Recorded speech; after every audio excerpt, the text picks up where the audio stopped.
Our movie begins in 1981 in San Francisco with Chris Gardner, the inventor of a portable bone density scanner. He had spent his entire life savings on this device and was trying everything he could to market and sell it.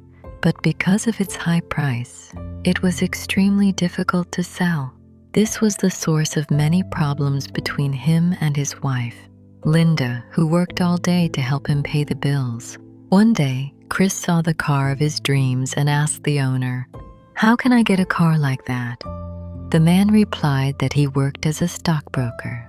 Chris then decided to apply for a job at Dean Witter, hoping to be hired. Chris tried to meet with Master Twistle, the company's human resources director, and rode with him in a taxi to convince him. Luckily for him, Master Twistle was trying to solve a Rubik's Cube, which was nearly impossible for anyone to solve in less than half an hour. But Chris took the cube from him and solved it while talking to him.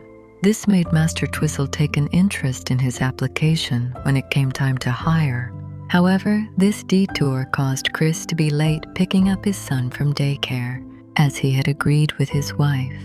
His wife, Linda, had had enough and left the house, taking their son with her. Amid all these difficult circumstances, Chris received a phone call from Dean Witter informing him that he had a job interview scheduled. The next day, he met his wife, Linda, at their son's daycare, told her that their son would be staying with him, and then took him home. Because he was behind on his rent, his landlord got into an argument with him and demanded that he either pay up or leave the apartment. After some negotiation, they agreed that the landlord would give him some time in exchange for him painting the entire apartment. Unfortunately for him, while he was painting the apartment, the police arrived and arrested him for numerous unpaid fines and bills. This caused him to be late for his job interview.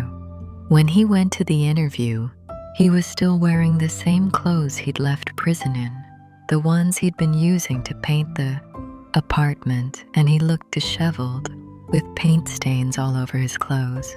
Nevertheless, he tried to convince them that he was competent for the job and very skilled with numbers. One of the company executives asked him, "What if someone came to a job interview without a shirt or a tie, and I decided to hire him?" Chris replied, "He must have been wearing nice pants." He was indeed hired by the company, but he later turned down the job when he learned that the first 6 months would be unpaid. But Master Twistle tried to convince him to figure things out and make it through the training period, then left, leaving Chris to think it over. Chris kept thinking about the training until he called Master Twistle and told him he would indeed start, and that he had agreed to join the company's training program. Chris moved into a simple hotel that was cheaper than the apartment he had been living in, and left his son at daycare. During the training period, he was required to make a certain number of calls to be given priority for a permanent position, so he devised a plan. He would refrain from drinking water during the training, so he wouldn't have to go to the bathroom, thereby using all his time to make as many calls as possible. As time went on, his life began to improve somewhat, until he received a letter informing him that if he didn't pay his overdue taxes, they would be automatically withdrawn from his bank account. Unfortunately, however, the letter arrived on the very same day the deadline expired, so all the money in his account was withdrawn, and he was left completely broke. His struggles began anew as he tried to sell whatever belongings he had.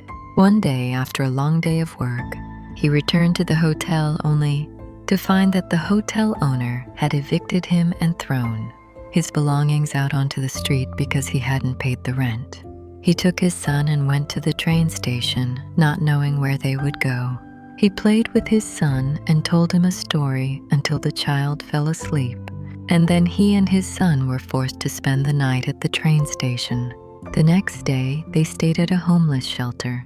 Sometimes he managed to find a place for them to sleep, and other times they couldn't find a place, so they were forced to sleep on the train or on the street.